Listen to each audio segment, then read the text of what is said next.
ஹalleluya சத்தமாய் ஹalleluya. கர்த்தருடைய பரிசுத்த நாமத்திற்கு மகிமை உண்டாதாக. இந்த காலை நேரத்திலும் ஆண்டுடைய வார்த்தையுமாய் நிற்க ஆண்டவர் உதவி செய்ததற்காக ஆண்டவரை ஸ்தோத்திரிக்கிறேன். தொடர்ந்தும் ஆண்டுடைய வார்த்தைக்கு நேராக நம்முடைய சிந்தையை திருப்போம். இன்றைக்கு கர்த்தர் கொடுக்கிற நல்ல வார்த்தை, ஸ்திரீகளுக்காக கற்களை புரட்டி தள்ளிய கர்த்தர். ஹalleluya. ஸ்திரீகளுக்காகவே பெண்களுக்காகவே கற்களை புரட்டி தள்ளிய கர்த்தர். மீகா தீர்க்கதரிசன புஸ்தகம் 2வது அதிகாரம் 13வது வார்த்தையை வாசிக்க கேட்போம். மீகா. தடைகளை நீக்கி போடுகிறவர் அவர்களுக்கு முன்பாக நடந்து போகிறார். அவர்கள் தடைகளை நீக்கி வாசலால் உட்பிரவேசித்து கடந்து போவார்கள். அவர்கள் ராஜா அவர்களுக்கு முன்பாக போவார். கர்த்தர் அவர்கள் முன்னணியில் நடந்து போவார். ஆமென். இந்த வார்த்தை எல்லாரும் இணைந்து சத்தத்தை உயர்த்தி ஒரு தடவை சேர்ந்து படிப்போம். தடைகளை நீக்கி போடுகிறவர் அவர்களுக்கு முன்பாக நடந்து போகிறார். அவர்கள் தடைகளை நீக்கி வாசலால் உட்பிரவேசித்து கடந்து போவார்கள். அவர்கள் ராஜா அவர்களுக்கு முன்பாக போவார். கர்த்தர் அவர்கள் முன்னணியில் நடந்து போவார். ஹalleluya. தடைகளை நீக்கி போடுகிற கர்த்தர் நமக்கு முன்பாக செல்கிறதினாலே நாம் தடைகளை கடந்து போவோம். வலது கருத்தை உயர்த்தி ஆமென் சொல்லுங்க. சத்தத்தை உயர்த்தி ஹalleluya. தடைகளை நீக்கி போடுகிற சொல்லுங்க, எனக்காக தடைகளை நீக்கி போடுகிறவர் முன்னாக செல்கிறதினாலே நான் அந்த தடைகளை கடந்து போவேன். விசுவாசத்தோடு நான் அந்த தடைகளை கடந்து போவேன். இஸ்ரவேல் ஜனங்களுக்கு முன்பாக செங்கடல் வழிவிடாம தடையா இருந்தது. ஆனால் அதே செங்கடலின் நடுவில் பெரிய ஒரு பாதையை அமைத்து அவர்களை கர்த்தர் கடந்து போக பண்ணினார். ஹalleluya. அப்படியானா நம்முடைய தடைகளையும் ஆண்டவர் நீக்கி போட போகிறார். ஹalleluya.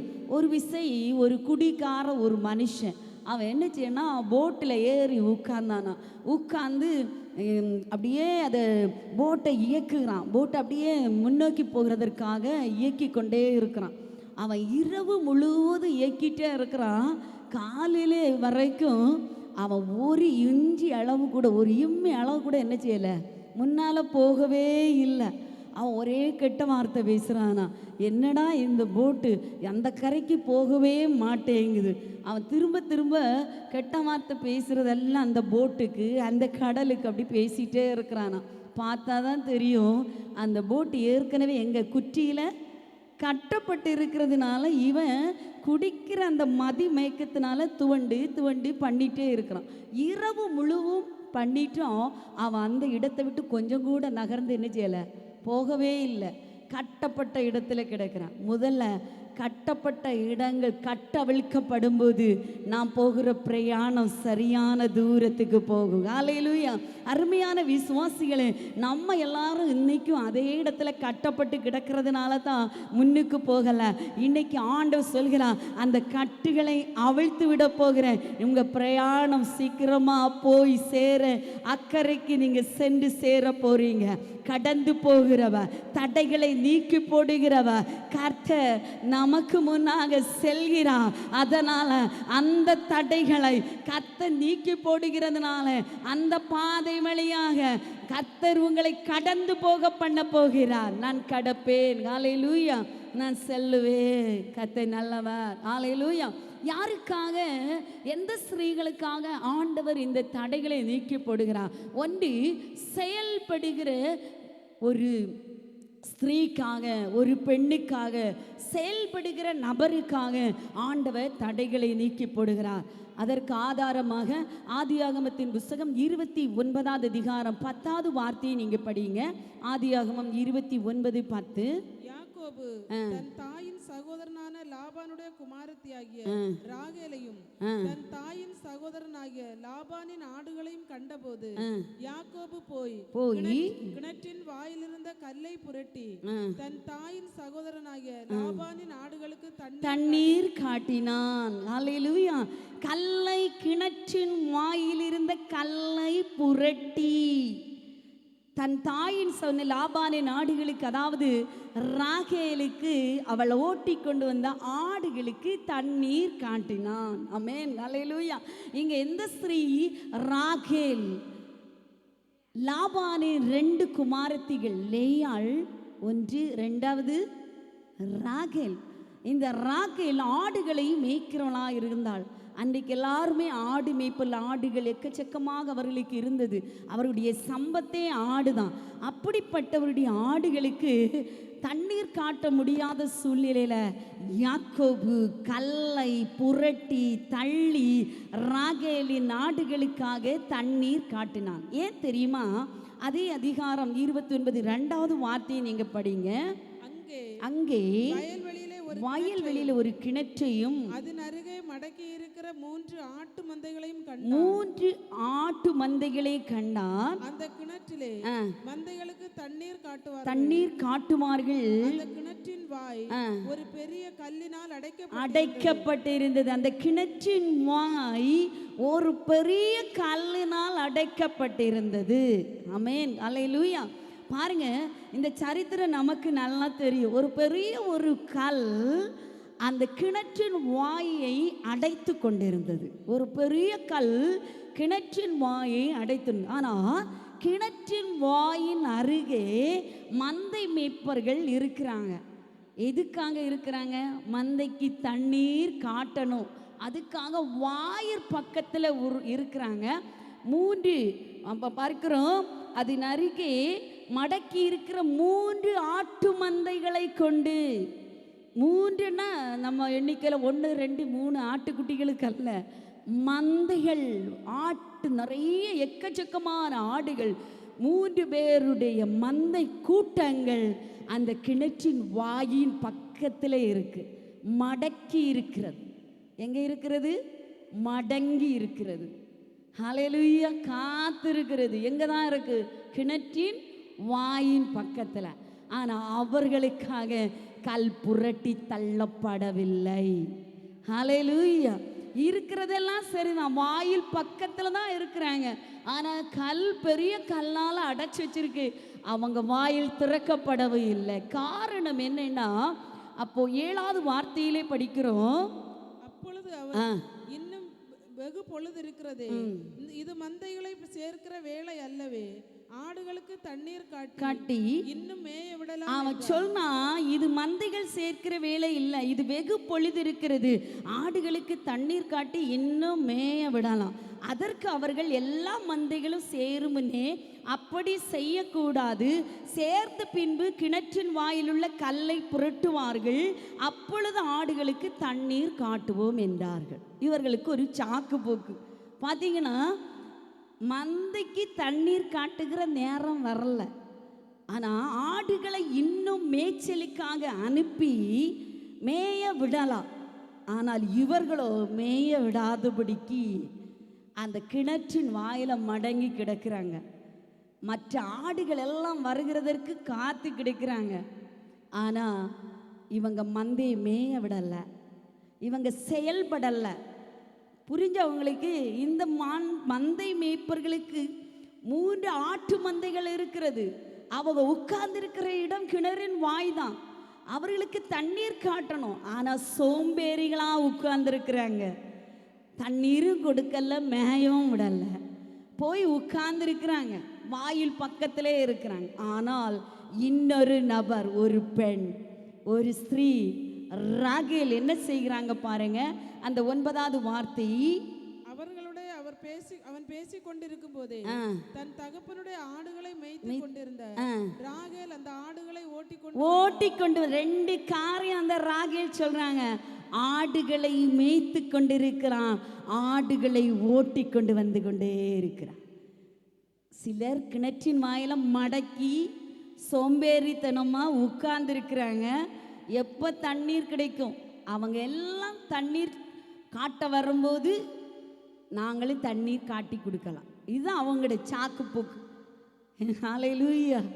எப்போ வேணாலும் அவன் ஆசீர்வதிக்கப்பட்டா என்ன செய்யலாம்? ஆசீர்வதிக்கும். நம்ம சொல்கிற பார்வையில் கை வச்சா ஆண்டவர் ஒருவேளை சுகம் தந்தா தரட்டும், இல்லாட்டா வேண்டாம். பொழுது இருக்கு, இன்னும் நிறைய நேரம் இருக்கு, எல்லாரும் வந்து சேர்ந்தபடியும் என்ன செய்வோம், ஆராதனைக்கு போகலாம். நம்மள அநேகர் அப்படிதான். ஆராதனை தொடங்கின நேரம் இருக்கு, என்ன எல்லாரும் தான் 11 மணிக்கு வருவாங்க, எல்லாரும் தான் 12 மணிக்கு வருவாங்க, நம்மவும் அப்போ போயிடலாம். நம்ம முந்தி போகணும்னு நம்ம விரும்புகிறதே இல்லை. சோம்பேறித்தனத்தை பாருங்க. இன்னும் 1/2 மணி நேரம் இருக்குது, 10:30க்கு தான் ஆராதனை ஆரம்பிக்குது. நம்ம என்ன செய்யலாம், எல்லாரும் வந்து சேரும்போது எத்தனை மணி ஆகும், 11 மணி ஆகும். நம்மவும் அப்படி என்ன செய்யலாம், 11 மணிக்கு போயிடலாம். கிணற்றின் வாயில தான் போய் உட்கார்ந்துருக்கிறோம், ஆனால் மடக்கி இருக்கிறோம். இன்னும் புல்லுள்ள இடங்களில் மேய விடலை, தண்ணீர் காட்டலை. ஆனால் ராகேல் செயல்படுகிறாள். அவள் ஒரு பெண்ணு தான், ஆனாலும் அவள் மந்தை மேய்க்கிறாள். அவள் மந்தை ஓட்டிக்கொண்டே வருகிறாள். உட்கார அவளுக்கு நேரம் இல்லை, கர்த்தர் கிரியை செய்ய ஆரம்பிக்கிறார். பாருங்க, அந்த வசனத்தில் படிக்கிறோம், யாக்கோபு 10வது வார்த்தையில், யாக்கோபு தன் தாயின் சகோதரன் லாபாடைய குமாரத்தி ஆகிய ராகேலையும் தன் தாயின் சகோதரனாகிய லாபானின் ஆடுகளையும் கண்டபோது யாக்கோபு போய் கிணற்றின் வாயில் இருக்கிற கல்லை புரட்டி தள்ளிவிட்டார். ஹல்லேலூயா, ஹல்லேலூயா. யாக்கோபு போனா, ஏன் கண்டான், ராகேல் ஓட்டிக்கொண்டு வருகிற ஆடுகளை கண்டான், ராகேல் மேய்த்து கொண்டு வருகிற ஆடுகளை கண்டான். ஓடிக்கொண்டிருக்கிற ஒரு பெண்ணை பார்த்தான். அவளை பார்த்தபோது யாக்கோபு அவளுக்காக கல்லை புரட்டி தள்ளினான். யாக்கோபு என்ற பெயருக்கு தட்டி வீழ்த்துவோன் என்று அர்த்தம்.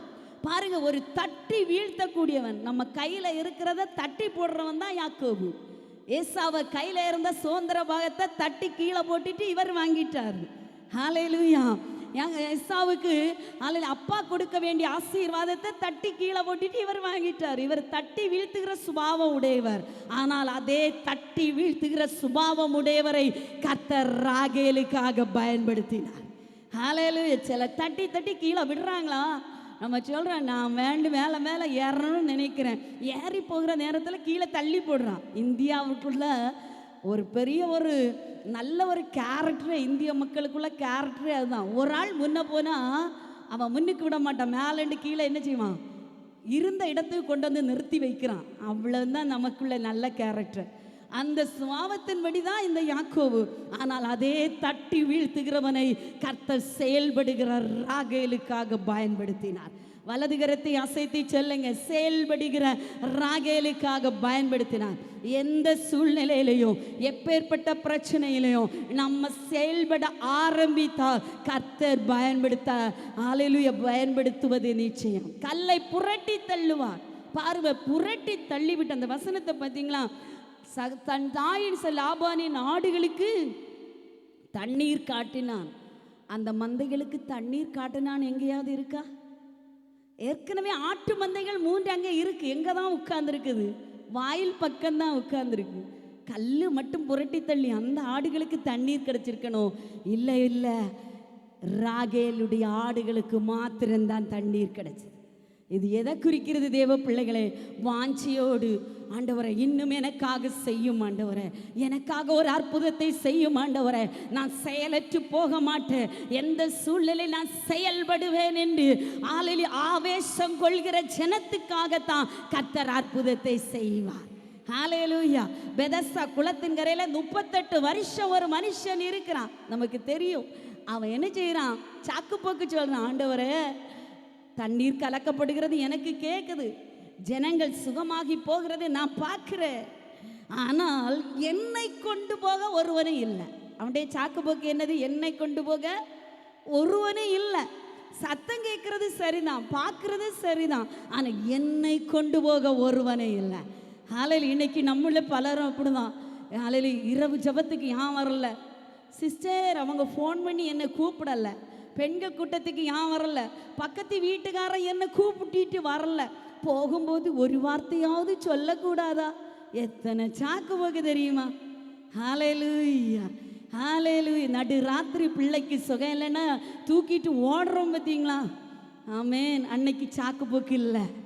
ஹல்லேலூயா. தேவை வந்துன்னு ஒரு ஃபோன் கால் பிள்ளை இடத்துலேருந்து வந்த உடனே என்ன செய்கிறோம்? எத்தனை எமர்ஜென்சின்னு சொல்லி தூக்கிட்டு ஓடுறோம். ஆனா அன்னைக்கு சாக்கு போக்கு கிடையாது. கர்த்தருடைய காரியத்தில் மாத்திரம் நாம் சாக்கு போக்கு காட்டினா இருந்த இடத்துல அது பெதஸ்தாவா இருந்தாலும் 38 ஆண்டுகள் உட்கார்ந்து சப்பானியாகவே இருக்க வேண்டும். ஆனாலும் ஆண்டவர் மனதுருகி அவனை தூக்கி விட்டார். அவருடைய அன்பு பெருசு. வலது கரத்தை உயர்த்தி சொல்லுங்க, ஹல்லேலூயா. நீ சீக்கிரமா உனக்காக கர்த்தர் கற்களை புரட்டி தள்ள வேண்டுமானால் நீ செயல்படுகிறவளா இருக்கணும். மந்தை மேய்க்கிறவர்கள் என்ன செய்வாங்க? நல்ல புல்வெளியை கொடுப்பாங்க, நல்ல தண்ணீர் கொடுப்பாங்க. இதெல்லாம் பெற்று பெற்று நம்ம ஆசீர்வாதத்தை வாங்கணும். வசனம் வரும்போது யாரும் வாயை மூடிக்கொண்டு இருக்கக்கூடாது. ஆமாண்டவரே, எனக்காக நீர் அப்படி செய்ய போகிறீர் என்று வாய் திறந்து இந்த வார்த்தையை அறிக்கை பண்ணினால் அந்த வார்த்தையில தான் விடுதலை உண்டாகும். ஹல்லேலூயா சொல்லுங்க. அந்த வசனம் தான் உங்களை விடுதலை ஆக்கும். யார் ஒருவர் கை தலைமேல வைக்கிறதுனால் அல்ல, யார் ஒருவர் தீர்க்க தரிசனம் சொல்கிறதுனால் அல்ல. நம்ம வசனம் வரும்போது அந்த வசனத்தை நம்ம அறிக்கை பண்ணணும். ஏசப்பா, எனக்காக நீ செய்ய போகிறீர். ஹல்லேலூயா. செயல்படுகிறவர்களுக்காக கல்லை புரட்டி தள்ளினார். ரெண்டாவது பார்த்தீங்கன்னா, சகாயம் இல்லாத நபருக்காக கற்களை புரட்டி தள்ளுகிற கர்த்தர். சகாயம் இல்லாத, எடுத்துக்கொள்ளுங்க யாத்திராகமத்தின் புஸ்தகம் 2வது அதிகாரம் 16 முதல் 19 வரை உள்ள வார்த்தைகள். யாத்திராகமத்தின் புஸ்தகம் 2வது அதிகாரம் 16 முதல் 19 வரைக்கும். மீதியான் தேசத்து ஆசாரியனுக்கு 7 குமாரத்திகள் இருந்தார்கள். தங்கள் தகப்பனுடைய ஆடுகளுக்கு தண்ணீர் காட்டும்படிக்கு அங்கே வந்து தண்ணீர் மொண்டு தொட்டிகளை நிரப்பினார்கள். அப்பொழுது மேய்ப்பர்கள் வந்து அவர்களை துரத்தினார்கள். மோசே எழுந்திருந்து அவர்களுக்கு துணை நின்று அவர்களுடைய ஆடுகளுக்கு தண்ணீர் காட்டினார். அவர்கள் தங்கள் தகப்பனாகிய ரெகுவேலிடத்தில் வந்தபோது அவன், நீங்கள் இன்று இத்தனை சீக்கிரமாய் வந்தது என்ன என்று கேட்டான். அதற்கு அவர்கள், எகிப்தியன் ஒருவன் மேய்ப்பரின் ஆடுகளுக்கு எங்களை தப்புவித்து மேய்ப்பரின் கைகளுக்கு எங்களை தப்புவித்து எங்களுக்கு தண்ணீர் மொண்டு கொடுத்து ஆடுகளுக்கும் தண்ணீர் காட்டினார். ஹல்லேலூயா, ஹல்லேலூயா. 7 குமாரத்திகள். யாருக்கு? யாருக்கு? மீதியான் தேசத்து ஆசாரியனுக்கு 7 குமாரத்திகள் இருந்தாங்க. அவங்களும் ஆடு மேய்க்கிறவளா இருந்தாங்க. 7 பிள்ளைகள், ஒரு ஆம்பிள்ளை கூட கிடையாது. 7மே குமாரத்திகள். பாருங்க, சகாயர் என்று சொல்லக்கூடிய யாருமே இல்லை. இவங்களுடைய சூழ்நிலை கவனமாக கேட்டீங்கன்னா, தங்கள் தகப்பனுடைய ஆடுகளுக்கு தண்ணீர் காட்டுறாங்க. தண்ணீர் தொட்டியை என்ன செய்கிறாங்க? நிரப்புறாங்க. சூழ்நிலை பார்த்தீங்களா? தண்ணீர் எடுக்கிறாங்க, தண்ணீர் தொட்டியை நிரப்புறாங்க. ஆடுகள் எக்கச்சக்கமாக தண்ணி குடிக்கக்கூடியது. அந்த ஆடுகளுக்கு அத்தனையும் தண்ணி காட்டணும்னு தண்ணி தொட்டியெல்லாம் நிரப்புறாங்க.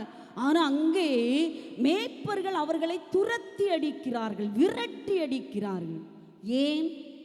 பெண்கள் என்ற நிலைமையில. ஏன்? சகாயர் யாருமே இல்லை, துணை செய்ய யாருமே இல்லை, கேள்வி கேட்க யாருமே இல்லை, அவளுக்கு உதவி செய்யும்படி யாருமே இல்லை. பார்த்தீங்களா அந்த சூழ்நிலையை பாருங்க. இன்றைக்கு சகோதரிகளே, உங்களை பார்த்து சொல்றேன், உங்களுக்கு துணை செய்ய யாருமே இல்லை. நான் தண்ணி நிரப்பி வச்சிருக்கேன், நான் தண்ணி தொட்டியெல்லாம் நிரப்புறேன், நான் பாடுபடுறேன், நான் பிரயாசப்படுறேன், நான் எல்லாவற்றையும் நிரந்தரமாக செய்கிறேன். ஆனால் எல்லாம் நிரப்பின பின்பு ஒருவன் துரத்தி அடிக்கிறான். ஹல்லேலூயா. பெரிய பெரிய நபர்களால் துரத்தி அடிக்கப்படுகிற ஒரு சூழ்நிலை. நமக்கு உதவி செய்யும்படி யாரும் ஒத்தாசை செய்யும்படி ஒரு மனுஷன் கூட, சகாயம் பண்ணும்படி ஒரு மனுஷன் கூட இல்லாத ஒரு சூழ்நிலை. மேய்ப்பர்கள் மாறாங்க, துரத்தி அடிக்கிறாங்க. 1 குமாரத்தி அல்ல, 2 குமாரத்தி அல்ல, 7 குமாரத்திகளையும் துரத்தி அடிக்கிறாங்க. ஹல்லேலூயா. ஒருவேளை உங்கள் வீடுகளில் பெண் பிள்ளைகளாக இருந்தால் உங்களுக்கு தெரியும். ஹல்லேலூயா சொல்லுவாங்க, ஹல்லேலூயா ஹல்லேலூயா, அவனுக்கு தீ வைக்கக்கூடிய ஒரு ஆண் கட்ட கூட என்ன செய்யலை இல்லைன்னு சொல்லி உங்களை பரிகாசம் பண்ணுவாங்க. உங்கள் சொத்துக்காக ஆசைப்படுவாங்க. 2 பிள்ளைகளை திருமணம் பண்ணி கொடுத்தா, பெண் பிள்ளை ஆனால் திருமணம் பண்ணி கொடுத்து அந்த சொத்தை எப்படியெல்லாம் அபகரிக்கலாம் என்று சொல்லி இவங்களை எவ்வளோ துரத்தி அடிக்கலாம், விரட்டி அடிக்கலாம் என்று சொல்லி நம்ம எவ்வளவோ பிரயாசப்படுத்துவாங்க. கர்த்தர் சொல்கிறார், இன்றைக்கு அவருடைய கைக்கு நான் உன்னை தப்புவிக்க போகிறேன். அந்த வார்த்தையை படிங்க. அந்த வார்த்தை பார்த்தீங்களா? துரத்தினார்கள். மோசே எழுந்திருந்து அவர்களுக்கு துணை நின்று அவருடைய ஆடுகளுக்கு தண்ணீர் காட்டு. அவர்கள் சொல்லுகிற ஒரு வார்த்தை 19வது வார்த்தையில், எகிப்தியன் ஒருவன் மேய்ப்பரின் கைகளுக்கு எங்களை தப்புவித்து எங்களுக்கு தண்ணீர் மொண்டு கொடுத்து ஆடுகளுக்கும் தண்ணீர் காட்டினான். 3 விதமான ஆசீர்வாதத்தை கர்த்தர் கொடுத்தார். ஒன்று, மேய்ப்பருடைய கைகளுக்கு அவனை தப்புவித்தார். பலவந்தருடைய கைகளுக்கு அவர்களை தப்புவித்தார். இன்னைக்கு ஆண்டவர் சொல்கிறார், சில பலவந்தர்கள் உங்களுக்கு முன்பாக ஆரவாரம் பண்ணி கொண்டிருக்கிறார்கள். அவருடைய ஆரவாரத்தை நான் தனிய பண்ணுவேன். பலவானுடைய வில்லை நான் முறிய பண்ணுவேன். ஹல்லேலூயா. விசுவாசிக்கிறவர்கள் சொல்லுங்க, ஆமாண்டவரே, எனக்காக பலவந்தர் ஏறி நிற்கிறாங்க. நான் சில நேரம் ஜெபம் பண்ணி ஒவ்வொரு குடங்களாக நிரப்பி போய்கொண்டே இருக்கிறேன். ஆனால் சிலர் தூர்த்து போடுகிறார்கள், சிலர் மூடி வைக்கிறார்கள், சிலர் துரத்துகிறார்கள். இவளை இந்த வீட்டில் வாழ விட மாட்டேன் என்று சொல்லி துரத்தி அடிக்கிற கூட்டம் உண்டு. இந்த தெருவில் வாழ விட மாட்டேன் என்று சொல்லி துரத்தி அடிக்கிற கூட்டம் உண்டு. ஆனால் கர்த்தர் சொல்கிறார், அவருடைய கைகளுக்கு தப்புவிக்கும்படியாக ஒரு மோசையை சகாயராக கர்த்தர் எழும்ப பண்ண போகிறார். மோசே என்ற பெயருக்கு ஜலத்திலிருந்து எடுக்கப்பட்டவன். மோசே என்ற பெயருக்கு இரட்சகன் என்று அர்த்தம். ஆண்டவர் ரட்சிக்கும்படியாக, தப்புவிக்கும்படியாக உனக்காக பிணைவிட்டு வருகிறார். வலதுகரத்தை அசைத்து சொல்லுங்க, பலவந்தரின் ஆரவாரம் தனியும். ஆண்டவர் இதை ஒரு தீர்க்க தரிசன செய்தியாகவே எனக்கு கொடுத்திருக்கிறார். உங்களுக்கும் அது தீர்க்க தரிசன வார்த்தையாக வெளிப்பட்டு வருகிறது. விசுவாசிக்கிறவர்கள் பெற்றுக்கொள்ளுங்க. கரங்களை தட்டி அனுபவிங்க. ஆண்டவரை, மேய்ப்பருடைய கைக்கு, பலவந்தருடைய கைக்கு, எனக்கு விரோதமாக எழும்பி வருடைய கைக்கு ஆண்டவர் என்னை தப்புவிக்க வல்லமையுள்ள தேவன். உன்னை தப்புவிக்குவதற்காகவும் உன்னை ரட்சிப்பதற்காகவும் நான் உன்னோடு கூட இருக்கிறேன் என்று சொன்ன கர்த்தர் உன்னை தப்புவிக்க போகிறார். சில கரடியுடைய கைக்கும் வாய்க்கும், சில சிங்கத்துடைய கைக்கும் வாய்க்கும் ஆண்டவர் ஹல்லேலூயா ஆடுகளை தப்புவித்தது போல ஜனத்தை ஆண்டவர் தப்புவிக்க வல்லமையுள்ளவர். விசுவாசிக்கிறவர்கள் கரங்களை தட்டி ரீபா ஹாதாராக சந்தலா. ஆண்டவர் கிரியை செய்கிற நேரம், உங்களை தப்புவிக்கிற நேரம், உங்களை விடுவிக்கிற நேரம். ஆடுகளை கரடியுடைய கைக்கும், ஆடுகளை கரடியுடைய வாய்க்கும், சிங்கங்களுடைய வாய்க்கும் ஆண்டவர் தப்புவித்தது போல, கோலியாத்துடைய வாய்க்கு ஆண்டவர் தப்புவித்தது போல நம்மை தப்புவிக்கிற நேரம். ஹல்லேலூயா. எங்களை தப்புவிப்பார். ஆடுகளுக்கு ஆண்டவர் தண்ணீர் காட்டுவார். ஹல்லேலூயா. சொல்ற பாருங்க, ஹல்லேலூயா. ஆடுகளுக்கும் தண்ணீர் காட்டினா, எங்களுக்கும் தண்ணீர் காட்டினான். ஹல்லேலூயா. அந்த வசனத்தை படிச்சீங்களா, பார்த்தீங்களா? எங்களுக்கும் தண்ணீர் மொண்டு கொடுத்து, நாங்கள் போய் மொள்ளாம அவனே மொண்டு கொடுத்து. ஒரு பிரச்சனை வருகிறது, நல்லதா கெட்டதா? இதுவரைக்கும் யார் தான் மொண்டிட்டு இருந்தாங்க? இந்த 7 குமாரத்திகள்னா இறைச்சிட்டே இருந்தாங்க, தண்ணி இறைச்சிட்டே இருந்தாங்க, தண்ணி நிரப்பிட்டே இருந்தாங்க.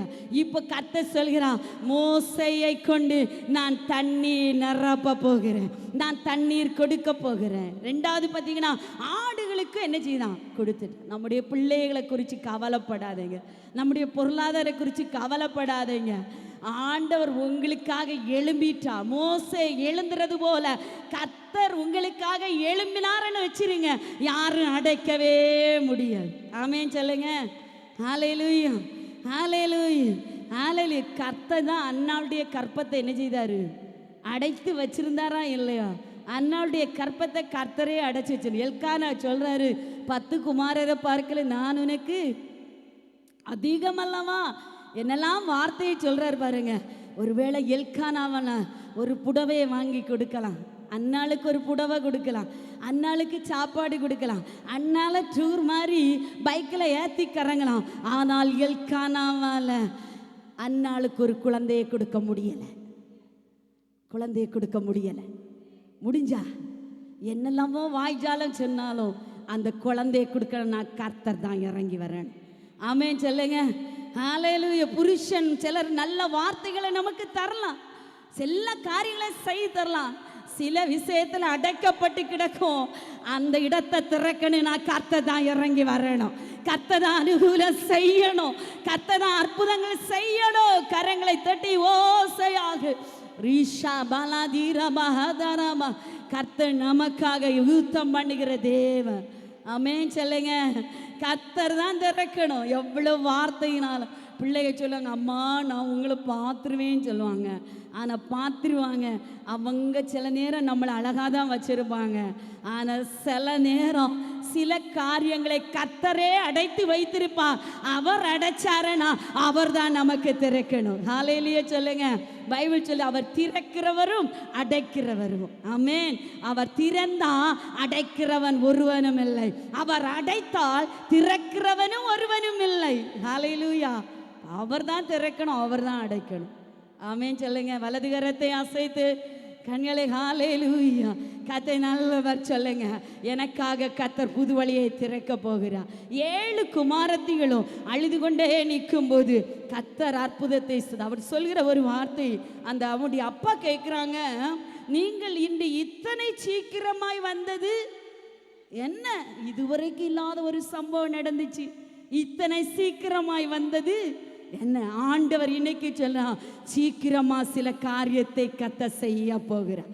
முதல் பகுதியில் சொன்ன மண்மேய்ப்பர்கள் சொல்றாங்க, இது பொழுதல்ல, இன்னும் பொழுது இருக்கிறது, இன்னும் வெகு நேரம் இருக்கிறது, இன்னும் எல்லாருடைய ஆடுகளும் வந்து சேர வேண்டி இருக்கிறது. எங்க நிபந்தனை இதுதான், எங்க நியதி இதுதான். எல்லா ஆடுகளும் வந்த பிறகுதான் தண்ணீர் காட்ட முடியும், இதுதான் நிபந்தனை. அந்த நிபந்தனைக்கு மாறாக கர்த்தர் யாக்கோபை எழும்ப பண்ணி ராகேலுக்கு ஒரு அற்புதத்தை செய்தார். சில நிபந்தனைகளை கர்த்தர் உடைக்கிறார். சில நிபந்தனைகளை சத்ரு சொல்றான், இவ்வளவுதான் நிபந்தனை வைக்கிறான். அந்த நிபந்தனைகளை ஆண்டவர் இந்த பகல் நேரத்தில் உடைக்கிறார். ஹalleluya. பெரிய கல், அந்த கல்லை புரட்டி தள்ளினா. நீங்க பாருங்க, தண்ணி தொட்டி நிரப்பிட்டும் அற்புதம் இல்லாதபடி இருந்தது. அதில் கொடுக்க முடியாத சூழ்நிலை, துரத்தப்படுகிற சூழ்நிலை. சகாயர் இல்லாத போது சகாயராக கர்த்தர் ஒருவரை அனுப்பினார். அவர்கள் சொல்கிறாங்க ஒரு வார்த்தை, நாங்கள் மீதியான தேசத்தார் எங்களுக்கு உதவி செய்தது யாரு? ஒரு எகிப்தியன். அவங்க சொல்ல, ஆனால் உண்மையிலே மோசே எகிப்தியன் கிடையாது, அவன் எப்ரேயன். ஆனால் அவங்களுக்கு ஒன்று தெரியும், இவன் யாரு? எகிப்தியன். இந்த எகிப்தியன் தான் கொஞ்சம் முன்னால் பார்த்தீங்கன்னா அந்த இடத்துல படிக்கிறோம் பாருங்க, அந்த 2வது அதிகாரம் 14வது வசனம், அதற்கு 12வது வசனம் படிங்க. அங்கும் இங்கும் பார்த்து ஒருவரும் இல்லை என்று அறிந்து எகிப்தியனை வெட்டி அவனை மணலிலே புதைத்து போட்டான். ஆறு இந்த மோசே தான். 2 பேர் அடிச்சிட்டு இருக்கான். 2 எகிப்தியன் மாறி மாறி அடிக்கும்போது வெட்டி மண்ணில் என்ன செய்தான்? கல்லறைக்குள்ளே வச்சிட்டான். 2 பேரும் அடிக்கிறாங்க. 2 பேரை வெட்டி என்ன செய்யறான்? அங்கும் இங்கும் பார்த்து எகிப்தியனை என்ன செய்யறான்? எப்ரேயன் எகிப்தியனுக்குள்ள 2 பேருக்குள்ள அடி. இவன் எகிப்தியனை வெட்டி கீழே மண்ணுக்குள்ளே புதைச்சி வச்சான். அவ்வளவு கோபக்காரன மோசே தான். மீதியான் தேசத்துல கர்த்தர் அப்படிப்பட்ட ஒரு எகிப்தியனை, அப்படிப்பட்ட ஒரு எப்ரேயனை கர்த்தர் மீதியானி ஆசாரியுடைய பிள்ளைகளுக்காக கர்த்தர் பேச வைத்தார், கர்த்தர் எழுந்திருக்க வைத்தார். எங்கோ ஒரு நம் அறியாத இடத்திலிருந்து நமக்கு முன்பின் பழக்கமில்லாத ஒரு நபர், இதுவரைக்கும் இவங்க அவங்கள பார்த்ததும் கிடையாது, அவர் இவனை பார்த்ததும் கிடையாது. இவருடைய நோக்கம் என்ன? இந்த எகிப்தியரை வெட்டி புதைச்சாச்சு. மறுநாள் எகிப்தியர் சண்டை போடும்போது புதைக்கிற நேரத்தில் அவன் சொல்லிட்டான், நேத்தைக்கு புதைச்சது மாதிரி இன்னைக்கு என்னையும் புதைக்கவா பார்க்குறேன். ஓ, காரியம் வெளிப்பட்டுன்னு பயந்து, உயிருக்கு பயந்து ஓடி போனவன் தான் இந்த மனுஷன். புரியுதா? எங்க மீதியான் தேசத்துல உயிருக்கு பயந்து போனவர். ஆனால் கர்த்தர் எவரையும் எவ்விடத்திலும் எந்த நேரத்திலும் பயன்படுத்த முடியும் என்பதற்கு அடையாளமாய் இந்த 7 குமாரத்திகளுக்காக அந்த பயந்து போன, அந்த பயங்காளியான, அந்த பயங்கரமான அந்த மோசேயை கர்த்தர் பயன்படுத்த ஆரம்பிச்சார். ஹalleluya சொல்லுங்க. மேய்ப்பர்கள் ஒன்றும் செய்ய முடியாது. யாரை எவ்விடத்தில் எந்த நேரத்தில் ஆண்டவர் பயன்படுத்துவார். பக்கத்தில் கையை கொடுத்து சொல்லுங்க, யாரையும் எந்த நேரத்திலும் எந்த வேளையிலும் ஆண்டவர் பயன்படுத்துவார். நம்ம யோசிப்போம், எங்கள் அப்பா தான் எனக்கு தருவாங்க, எங்கள் அண்ணன் தான் தருவாங்க. சில நேரம் அடிக்கடி நம்ம போவோம் அவங்கள தேடி, அவங்க தருவாங்களா? பிள்ளைகளுக்கு ஃபீஸ் கட்டணும்னு வச்சுருங்க, நம்ம யாரை தேடி போவோம்? அவங்கள்ட்ட போய் ஒன்று கேட்டால் கிடைக்குமே அப்படின்னு யோசிச்சுட்டு போவோம். அவங்களுக்கு அன்பு செலுத்துவோம், அவங்ககிட்ட நல்ல பாசமாகவும் பேசுவோம். ஆனால் சில நேரம் அவங்க கூட நம்முடைய கை விரித்து விடுவார்கள். ஆனால் கர்த்தர் எழுந்திருப்பார். எப்போ வரணும்? ராஜ சமூகத்தில் வரணும். கடந்த நாட்கள் ஆண்டவர் என்னோடு பேசிக்கொண்ட ஒரு வார்த்தை, எஸ்தர் ராஜாத்தி ராஜ சமூகத்தில் ராஜ வஸ்திரம் தரித்தவளாய் அவள் என்ன செய்றா? ஆலயத்துக்குள்ளே வந்தா. அவ ரகசியமா படுக்கை அறையிலேயே பேசி சாதித்திருக்கலாம். யாரோடு? தன்னுடைய புருஷனாகி ஆகாசேரு ராஜா.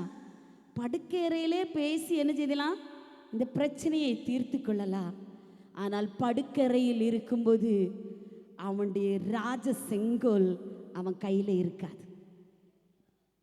அவன் ராஜ சிங்காசனத்தில் இருக்கும்போது தான் ராஜாவுடைய செங்கோல் அவன் கரத்தில் இருக்கும். அவன் அந்த அந்த செங்கோலின் நுனியை தொட்டாதான் அங்கே இருந்து ஒரு வார்த்தை வெளிப்படுகிறது, உனக்கு நான் என்ன செய்யணும்? அப்போ அவள் என்ன செய்யணும்? ராஜ வஸ்திரம் தரித்து ராஜ சமூகத்தில் வரணும்.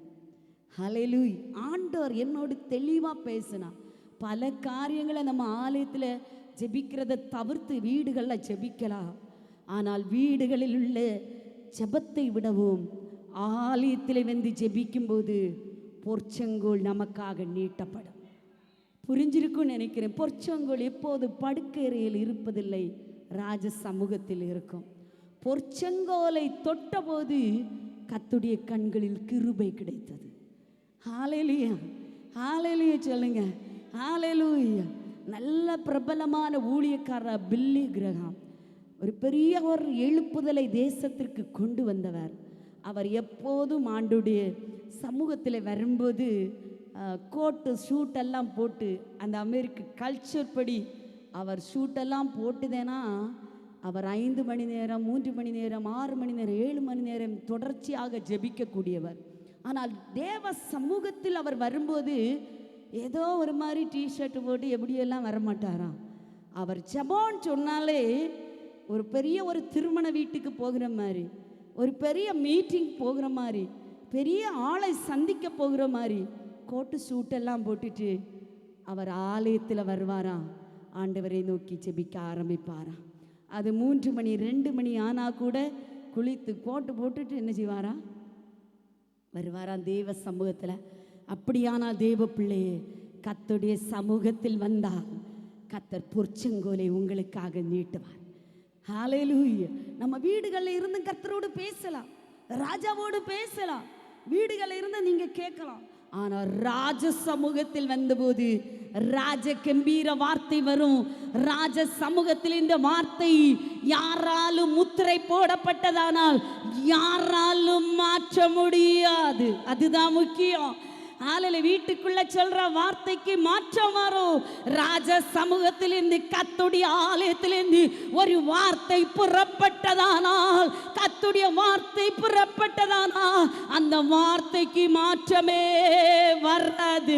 விசுவாசிக்கிறவர்கள் கரங்களை தட்டி, ஆலயத்தின் மேன்மை அதுதான், ஆலயத்தின் மேன்மை அதுதான் தேவ பிள்ளைகளே. ரபா ஷதலதா.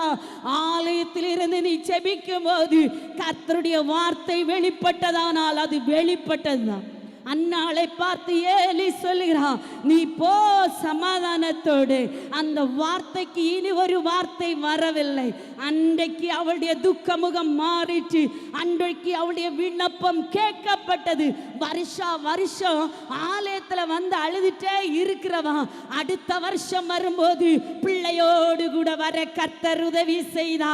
அவள் துக்கமுகத்தோடல்ல, அழுது கொண்டல்ல, அற்புதத்தின் விடுதலையோடு வந்தாள். கரங்களை கரங்களை தட்டி ரீபா ஹாதாராமா ஆவியானவர் கிரியை செய்கிற நேரம் ராஜ சமூகத்தில் ஒரு ஸ்ரீ பிரவேசித்தார். ஆண்டவர் உனக்காக அற்புதத்தை செய்ய வல்லமை உள்ள தேவன். ரீபாலா நாரானா ஹல்லேலூயா ஹல்லேலூயா. சகாயம் யாரும் வேண்டாம்.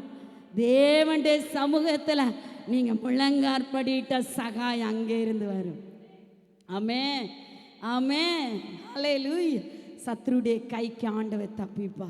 மூன்றாவது, அழுகிற நபருக்காக ஆண்டவர் கற்களை புரட்டி தள்ளுவார். எடுத்துக்கொள்ளுங்க, யோவான் எழுதின சுவிசேஷம் 11வது அதிகாரம் 38-39 வார்த்தைகள். அப்பொழுது இயேசு மறுபடியும் தமக்குள்ளே கலங்கி கல்லறையினிடத்திற்கு வந்தார். அது ஒரு குகையா இருந்தது. அதன் மேல் ஒரு கல் வைக்கப்பட்டிருந்தது. இயேசு கல்லை எடுத்து போடுங்கள் என்றார். மரித்தவனுடைய சகோதரியாகிய மார்த்தாள் அவரை நோக்கி, ஆண்டவரே, இப்பொழுது நாருமே 4 நாளாயிற்றே என்றார். இயேசு அவளை நோக்கி, நீ விசுவாசித்தால் தேவனுடைய மகிமையை காண்பாய் என்று நான் உனக்கு சொல்லவில்லையா என்றார். ஹல்லேலூயா.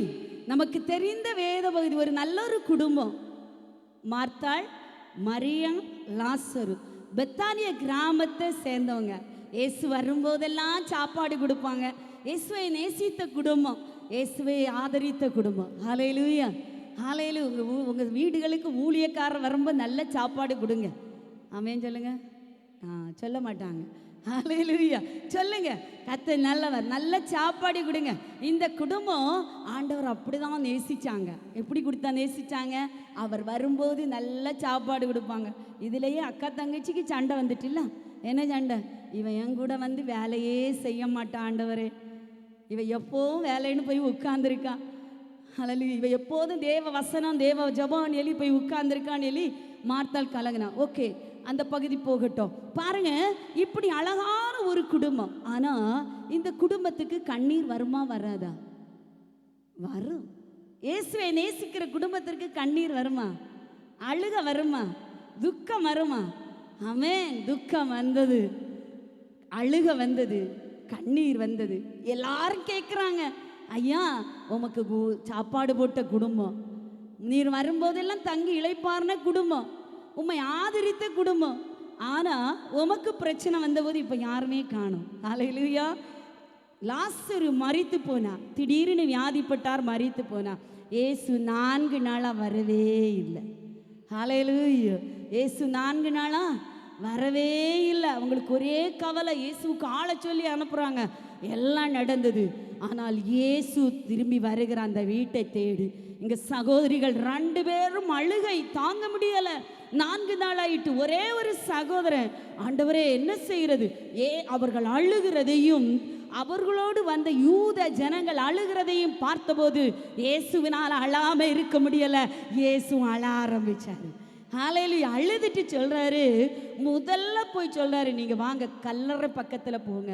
கல்லறை பக்கத்துல போனோடனே முதல் சொன்ன வார்த்தை, அழுகிற ஸ்திரீகளுக்காக கல்லை எடுத்து போடுங்கள். ஹல்லேலூயா. யார் கல்லை வச்சீங்களோ எடுத்து போடுங்கப்பா. லாசரு இப்ப என்ன செய்யறான்? சகோதரியே சொல்றா, 4 நாள் ஆயிட்டு ஆண்டவரே, இப்போ அவ எடுத்து போட்டான். முதல்ல என்ன செய்யறான்? நீங்க வந்திருந்தீங்கன்னா எல்லாம் செத்துற மாட்டேன், இயேசு வந்தா அற்புதம் நடக்குன்னு எல்லாம் தெரியும். ஆனா கல்லறைக்கு போனவன் வெளியே வருவான் என்பது சரித்திரத்துல இல்லை, சம்பவமே இதுவரைக்கும் கேட்டதில்லை. ஏற்கனவே 4 நாளான ஒரு மனுஷன் வெளியே வருவான் என்பதற்கு எந்த சான்ஸுமே இல்லை. ஏன்னா நாற்றம் எடுக்க ஆரம்பிச்சு. நமக்கு தெரியும், ஒரு சரீரம் 8 மணி நேரம் தாண்டினாலும் என்ன செய்யும்? நாற்றம் எடுக்க ஆரம்பிக்கும், புழு வைக்க ஆரம்பிக்கும், பூச்சிகள் வர ஆரம்பிக்கும், இட்டு போக ஆரம்பிக்கும். இயற்கையாகவே நடக்கிற ஒரு சம்பவம். ஆண்டவர் சொன்னார், கல்லை எடுத்து போடுங்கள். இவங்க அழுதுட்டு இருக்காங்க, இவங்க தம்பியை இவங்களுக்கு கொடுக்கணும், இவங்க சகோதரனை இவங்களுக்கு கொடுக்கணும். ஹல்லேலூயா. எல்லா ஜனங்களும் பார்க்கும்படியாக கல்லை எடுத்து போட்டாங்க. இந்த இடம் தியானிக்கும் போது ஆண்டவர் ஒரு வார்த்தை சொன்னார். சிலருடைய வாழ்க்கையில் இருக்கிற கல்லை ஆண்டவர் தூக்கி போட்டாருன்னா சிலருடைய வாழ்க்கை நாற்றம் எடுக்கும். இது இன்னொரு பகுதிக்கு நேராக போகிறது. சிலருடைய வாழ்க்கையில் தடையாயிருக்கிற கல்லை எடுத்து போட்டாலே சிலருடைய வாழ்க்கை நாற்றம் வீச ஆரம்பிக்கும். ஹல்லேலூயா, ஹல்லேலூயா. ஆனால் ஆண்டவர் கல் அப்படி வச்சிருக்கிறதற்கு காரணம் மறைத்தே மறைத்தே மறைத்தே கல்லை உள்ளே வச்சு பாதுகாத்து கொண்டு இருக்கு.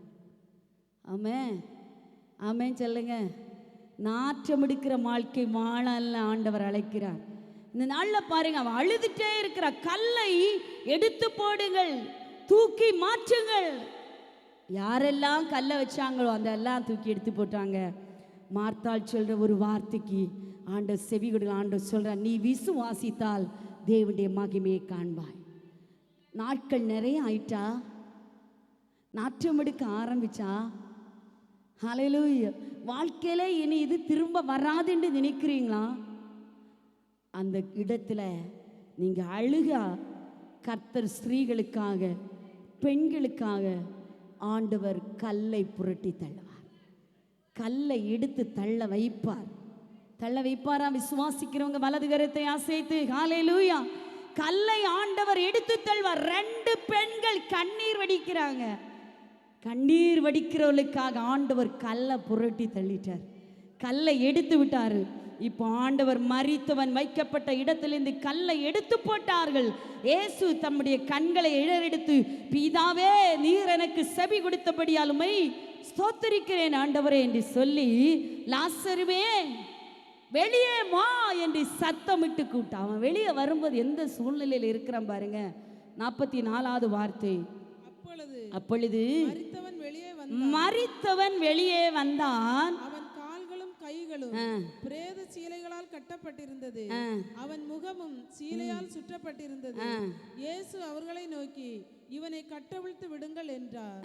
அப்பொழுது மரியாளிடத்தில் வந்திருந்து இயேசு செய்தவர்களை கண்டவர்களாகிய யூதர்களில் அநேகர் அவரிடத்தில் விசுவாசம் உள்ளவர்களானார்கள்.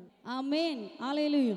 இயேசு சொல்ற பாருங்க, மரித்தவன் வெளியே வந்தான். அவன் கால், கை, முகம் கட்டப்படாத ஒரு இடமே இல்லை. சீலையில முகம் கட்டப்பட்டிருந்தது, காலும் கட்டப்பட்டிருந்தது, கையும் கட்டப்பட்டிருந்தது. மொத்தத்திலே அவன் கட்டப்பட்டிருந்தான். ஹல்லேலூயா. அந்த ஸ்திரீகளுடைய ஜெபத்தை கேட்டு, அழுகையை கண்டு, கட்டப்பட்ட மொத்த மனுஷனுடைய கட்டுகளை கர்த்தர் அவிழ்த்து விட்டார். ஹல்லேலூயா. ஒன்று சொன்னேன், மரித்தவனை ஆண்டவர் வெளியே கொண்டு வந்தார். நாற்றம் எடுத்தவனை வெளியே கொண்டு வந்தார்.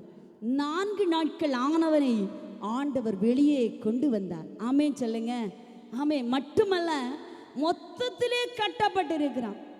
தலை முதல் பாதம் வரைக்கும் கட்டப்பட்டு கிடக்கிற மனுஷனை ஆண்டவர் வெளியே கொண்டு வந்தார்.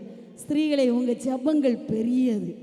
நீங்க அழுதீங்கன்னு வச்சிருங்க, சகோதரருக்காகவோ புருஷனுக்காகவோ பிள்ளைகளுக்காகவோ நீங்க அழுதீங்கன்னா ஆண்டவர் ஒரு இம்மி அளவு கூட நகராதபடி உங்க அழுகைக்கு ஆண்டவர் பதில் தர வல்லமையுள்ள தேவன். வலது கரத்தை அசைத்து சொல்லுங்க, அழுகிறவருடைய அழுங்கள் என்று சொன்னவர் அவர், சிரிக்கிறவருடைய சிரிங்கள் என்று சொன்னவர் அழ. அழ நமக்கு நேரம் இருந்தா போதும். அழுகை தேவையா தேவையில்லையா? வேற எங்கேயும் போய் அழாதீங்க. ஆலயத்தில் அழுங்க, தேவனுக்கு முன்பாக அழுங்க, கர்த்தரை நோக்கி பார்த்து அழுங்க. இந்த ஸ்திரீகள் அழ ஆரம்பித்த போது கர்த்தர் கட்டுகளை உடைக்கிறார். மரித்தவனை வெளியே கொண்டு வருகிறார். கல்லை எடுத்து போடுகிறார். அங்கே அற்புதம் நடந்தது. கல்லுக்குள்ளே இருக்கிற சில காரியங்கள் நடுவில் அற்புதம் செய்ய ஆரம்பித்தார். கல்லுக்குள்ளே இருக்கிற நாற்றமடித்தவனை கர்த்தர் நாற்றத்தை மாற்றி கொடுத்தார். கல்லுக்குள்ளே அநேக நாட்களாய் படித்திருந்தவனை, மரித்திருந்தவனை ஆண்டவர் வெளியே கொண்டு வந்தார். கல்லுக்குள்ளே சீலையினால முகம், கால், கைகள் கட்டப்பட்டிருந்தவனை ஆண்டவர் வெளியே கொண்டு வந்தார். சில கற்களை ஆண்டவர் புரட்டி தள்ளும் போது வாக்குத்தத்தம் உயிர் பெற ஆரம்பிக்கும். மரித்தவன் வெளியே வருவான். கட்டப்பட்டது கட்டவிழ்க்கப்படும். அல்லேலூயா. ரபா ஷதா லதரா. நான் சொன்ன இந்த வார்த்தையை ஆண்டவர் கொடுக்கும் போது தீர்க்க தரிசனமாய் கொடுத்தார். உங்களுக்கு முன்னாய இருக்கிற கல்லை மாத்திரம் எடுத்து போட்டீங்கன்னா கட்டப்பட்டது கட்டவிழ்க்கப்படும். மரித்தது வெளியே வரும். நாற்றம் எடுத்தது ஆசீர்வதிக்கப்படும். ஹல்லேலூயா. இப்போ என்ன நடக்குது தேவ ஜனங்களே? வியாதிப்பட்ட நேரத்தில் ஆண்டவர் வந்திருந்தாரானால் அந்த இடத்துல லாசருவுக்கு மட்டும்தான் விடுதலை கிடைச்சிருக்கும், உயிர் கிடைச்சிருக்கும். ஆனால் மரித்த பின்பு ஆண்டவர் வந்ததினால என்ன நடக்கு? நாற்றம் எடுத்த பின்பு இயேசு செய்தவிலை கண்டுள்ள யூதரில் அநேகர் என்ன செய்தார்கள்? விசுவாசம் உள்ளவரானார்கள், அநேகர் ரட்சிக்கப்பட்டார்கள். எது வேணும்? இயேசு உங்களை நேசித்தா சோதனை வரும், பிரச்சனைகள் வரும். அந்த சோதனையில கேட்கணும், ஆண்டவரே எனக்கு பலன் தார். சொல்லுங்க, எனக்கு பலன் தாரும். அப்படி ஆண்டுகிட்ட கேட்டு பாருங்க, உங்களுக்கு ஆண்டவர் பலன் தருவார். தேவஜனங்க, சில நேரங்களில் ஆண்டவர் சொல்வார், உம்மாலே நான் ஒரு சேனைக்குள்ளே பாய்ந்து செல்வேன், உம்மாலே நான் ஒரு மதிலை தாண்டுவேன். சில நேரங்களில் மதிலை தாண்டி போவோம், சில நேரங்களில் மதில் தாண்ட முடியாது. ஆனால் ஆண்டோடைய பலன் நம்ம மேலே வெளிப்படும். முள் இருந்து தெரியுமா பவுலுக்கு? ஆண்டவர் என்ன சொன்னார்? ஆண்டவரே, இந்த சாத்தாண்டே தூதன் என்னை கூட்டிகிட்டே இருக்கான்ப்பா, இதை மாற்றி விடும். சாத்தாண்டே தூதன் என்னை கூட்டிகிட்டே இருக்கான், மாற்றி விடும். ஆனால் ஆண்டவர் சொன்னார், அந்த முள் இருக்கட்டும், அந்த முள்ளின் மேலே தேவ பலன் வருகிறது, என் கிருபை உனக்கு போதும்ப்பா. அந்த முள்ளுக்கு மேலே தேவ பிரசன்னம் இருக்கும். அந்த முள்ளை வச்சுட்டே பவுல் எத்தனை மிஷினரி பயணம். இந்த வேதாகமத்தின் கடைசி பகுதியில் எவ்வளவோ இந்த சார்ட் பேப்பரெல்லாம் எடுத்து பாருங்க. ஆண்டவரே, உண்மையிலே அதிசயமாக இருக்கும். ஒரு ஏரோப்ளைன் இல்லாத காலத்தில், ஒரு கார் வசதி இல்லாத காலத்தில், வெறும் கப்பல் மூலம், படகு மூலம் எத்தனையோ மிஷினரி பயணங்களை அப்போஸ்தலனாகிய பவுல் செய்திருக்கிறாரு. என்ன வச்சுட்டு? அந்த முள்ளை வச்சுட்டு தான். ஏன்னா முள்ளுக்குள்ளே தான் பலனே இருந்தது. சொல்லுங்க, முள்ளுக்குள்ளே தான் பலனே இருந்தது. அந்த முள்ளு மட்டும் இல்லைன்னா ஏதாவது நடந்திருக்குமா? ஹல்லேலூயா. கொரியா தேசத்தில் மிகப்பெரிய சபையுடைய போதகர் பால் ஆங்கிச்சோ, அவர் ஒரு சயரோகி. அந்த சயரோகி மூலம் கர்த்தர் ஒரு பிரமாண்டமான சபையை கட்டி எழுப்பினார். ஹல்லேலூயா. இந்த சயரோகியாக இருந்த அவர் மூலம் அநேக சயரோகிகள் குணமாக்கப்பட்டாங்க, அநேக கேன்சர் வியாதியை குணமானாங்க.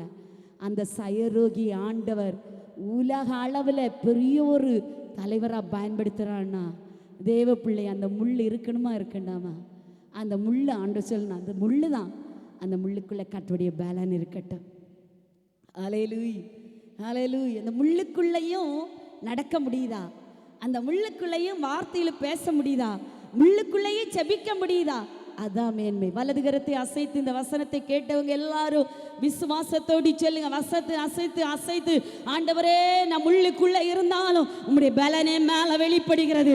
அந்த முள் இருக்கிறதுனால தான் நம்ம ஜெபிக்கிறோம், அந்த முள் இருக்கிறதுனால தான் ஆராதனைக்கு வருகிறோம், அந்த முள் இருக்கிறதுனால தான் கர்த்தரை தேடுகிறோம். அந்த முள் மாத்திரம் இல்லைன்னா சொகுசான வாழ்க்கை வாழ்ந்துட்டே இருந்திருப்போம். ஹல்லேலூயா. இப்போ சிலருடைய முகம் கருத்து போன மாதிரி தெரியுது. இல்லை தேவ பிள்ளைகளை, முள் இல்லைன்னா கண்டிப்பாக ஆலயத்தில் யாரும் வந்திருக்கவே முடியாது. ஹல்லேலூயா. முள் இருக்கிறதுனால கர்த்தருடைய ஆலயத்தில் கடைசியாக பார்த்தீங்கன்னா, அங்கலாய்க்கிற நபருக்காக ஆண்டவர் கல்லை புரட்டி தள்ளுவார். ஹல்லேலூயா. எடுத்துக்கொள்ளுங்க, மார்க் எழுதின சுவிசேஷம் 16வது அதிகாரம் 2, 3, 4. கல்லறையின் வாசல் இருக்கிற கல்லை நமக்காக எவன் புரட்டி தள்ளுவான் என்று ஒருவரோடொருவர் சொல்லிக் கொண்டார்கள். அந்த கல் மிகவும் பெரிதாக இருந்தது. சொல்லுங்க, மிகவும் பெரிதாக இருந்தது. இதுவரைக்கும் வாழ்க்கையிலே கண்டிராத ஒரு கல். ராகேல் பெரிய கல் வச்சிருந்தாங்க இல்லையா? ஆனால் கல் வைக்கப்பட்டிருந்ததுன்னு லாசருக்கு சொல்லப்பட்டிருக்கு. ஆனால் இந்த கல் அப்படி இல்லை. என்ன கல்? மிகவும் பெரிய கல். யாராலையும் புரட்டி தள்ள முடியாது. ஒள்ளி கர்த்தருடைய தூதனால் மாத்திரம்தான் இதை செய்ய முடியும். ஹல்லேலூயா. அது தெரியும். இவங்க அங்கலாய்க்கிறாங்க, எவன் நமக்காக கல்லறையின் வாசல் இருக்கிற கல்லை புரட்டி தள்ளுவான். அவன் புரட்டி தள்ளினாதான் இயேசுவையே பார்க்க முடியும். ஆமென், ஹல்லேலூயா. இந்த ஸ்திரீகளுக்கு விசுவாசம் என்பது அசாதாரணமான விசுவாசம். நீங்கள் பார்த்தீங்கன்னா எங்கே போகிறாங்க? மிகவும் பெரிய கலைஞர் இருக்குது, கல்லறை. ஏற்கனவே இயேசு என்ன செய்தாச்சு? வெள்ளிக்கிழமையே என்ன செய்தாச்சு? அடக்கம் பண்ணியாச்சு. இல்லை, இயேசுவை அடக்கம் பண்ணியாச்சு. இப்போ பார்த்தீங்கன்னா இயேசு மரித்தாச்சு. ஆனால் இவங்களுக்குள்ள ஒரு தைரியத்தை பாருங்க. கல்லை புரட்டி தள்ளி இயேசு எப்படியாவது பார்க்கணும், இயேசு எப்படியாவது பார்க்கணும். அதுக்காக கொஞ்சம் கந்த வர்க்கங்களையெல்லாம் ஆயத்தம் பண்ணி கொண்டு வர்றாங்க. எவ்வளோ வாஞ்சையை புரிக்குது பாருங்க. அவங்களுக்கு தெரியுமா தெரியாதா? இயேசு மரித்து போன தெரியுமா தெரியாதா? தெரியும். இயேசு மரித்தது தெரியும். இயேசுவுக்கு கல்லை மூடி வச்சிருக்கிறது தெரியும். இயேசுடைய கல்லறைக்கு மேலே சீல் வச்சிருக்கிறது தெரியும். இயேசுவின் கல்லறையை பாதுகாக்கும்படி போர் சேவர்கள் நிற்கிறது தெரியும். எல்லாம் தெரியும். ஆனால் இவங்களுக்கு ஒரு நம்பிக்கை. கந்த வர்க்கங்களையெல்லாம் ஆயத்தம் பண்ணி எவன் நல்ல கல்லை புரட்டி தள்ளுவான், நான் எப்படி ஆகலை இயேசுவை பார்க்கணும். எவ்வளவு அழகான ஒரு ஸ்திரீகள். இந்த வாஞ்சை நமக்கு இருக்கிறதா? இந்த வாஞ்சை நமக்கு இருக்கா தெய்வ பிள்ளைகளே? கந்த வர்க்கங்களையெல்லாம் ஆயத்தம் பண்ணி. ஏன்னா புரிஞ்சவங்களுக்கு அவரை பார்க்கவே முடியாது. எந்த ஒரு ஆணுக்கு இல்லாத, எந்த ஒரு அதிகாரிக்கு இல்லாத, எந்த ஒரு சீஷர்களுக்கு இல்லாத ஒரு பெரிய வாஞ்சை இந்த ஸ்திரீகளுக்கு. எப்படியாகல இயேசுவை பார்க்கணும், எப்படியாகல இயேசுவை காணணும், இயேசுவை ஒன்று பேசணும், இயேசுவோடு பேசணும், இயேசப்பான்னு கூப்பிடணும். இதுதான் அவனுடைய வாஞ்சை. அதுக்கு தடையா பெரிய கல் புரட்டி தள்ளவே முடியாது. எவன் நமக்காக புரட்டி தள்ளும்? அங்கலாய்க்கிறது பார்த்தீங்களா? ஹல்லேலூயா. சகோதரிகள் அநேகர் வந்திருக்கலாம், சகோதரர்கள் அநேகர் வந்திருக்கலாம், ஹல்லேலூயா. தேவையுள்ளவர்கள் அநேகர் வந்திருக்கலாம். உன்னுடைய வாஞ்சை மிக பெரியதாக இருக்கணும். நான் இயேசுவை காணணும். ஆலயத்துக்கு எத்தனை பேர் அப்படி வாரோம்? ஆலயத்துக்குள்ள எத்தனை பேர் வாரோம்? ஆலயத்துக்குள்ள சிலர் வருகிறது என்னது? பாஸ்டருக்கு மார்க்கு போட வருவாங்க. சிலர் வர்றது எப்படி? மற்ற விசுவாசிகளை குறை செல்றதுக்குன்னே வருவாங்க. சிலர் வருகிறது ஆலயத்துக்கு எது? அவங்க ட்ரெஸ் எப்படி இருக்கு, அழகா இருக்கா, அவங்க என்ன ட்ரெஸ் போட்டிருக்காங்க, போன வாரம் இந்த ட்ரெஸ் தான் போட்டாங்களா, அடுத்த வாரம் இந்த ட்ரெஸ் போட்டாங்களா, இதெல்லாம் பார்க்கறதுக்கு வருவாங்க. சிலர் சண்டை போடுறதுக்குன்னே ஆலயத்துக்கு வருவாங்க. சிலர் சாப்பிடனே ஆலயத்துக்கு வருவாங்க. ஆண்டவர் இன்னைக்கு ஒரு குவெஸ்டின் கேட்குறாரு. இயேசுவை பார்க்க யார் வந்திருக்கிறோம்? இயேசுவோடு பேச யார் வந்திருக்கிறோம்? இயேசுவுக்காக எதையாவது செய்யணும். கந்த வர்க்கங்கள் விலையேற பெற்றது, வாங்கி கொண்டு போகணும். இயேசுவாக்காக எதையாவது செய்யணும்னு யார் விரும்புகிறது தேவ பிள்ளை? ஹல்லேலூயா. ஆண்டு சில உண்மையாய் ஆண்டவரை ஆராதிக்க கூடி வந்த கூட்டம். ஆமென். ஹல்லேலூயா. இவங்க எப்பெல்லாம் வராங்க? அந்த 3 சகோதரிகள் இந்த இடத்துல வராங்க. அங்கலாய்க்கிற 3 சகோதரிகள் யாரெல்லாம்? மகதலேனா மரியாள், சொல்லுங்க, யாக்கோபின் தாயாகிய மரியாள், சலாமே. இந்த 3 நபர்கள், 3 பெண்கள். 12 சீஷர்கள் இயேசுவோடு கூட இருந்தாங்க. அதுக்கு மேலே 70 சீஷர்கள் இருந்தாங்க. கொண்டு வச்ச யோசேப்பு, அரிமத்திய ஊரான யோசேப்பு இருந்தாங்க. எத்தனையோ பேர் இருந்தாங்க. ராத்திரி வேளை வந்த நிக்கோதேமு இருந்தாங்க. ஆனால் ஒருவர் வரல. விபச்சாரத்தில் பிடிக்கப்பட்ட ஸ்திரீக்கு மன்னிப்பு கொடுத்தவங்க இருந்தாங்க. ஹல்லேலூயா. பெதஸ்தா குளத்தின் கரையில் நீக்கி ஆண்டவர் தூக்கிவிட்ட நபர் இருந்தாங்க. ஹல்லேலூயா.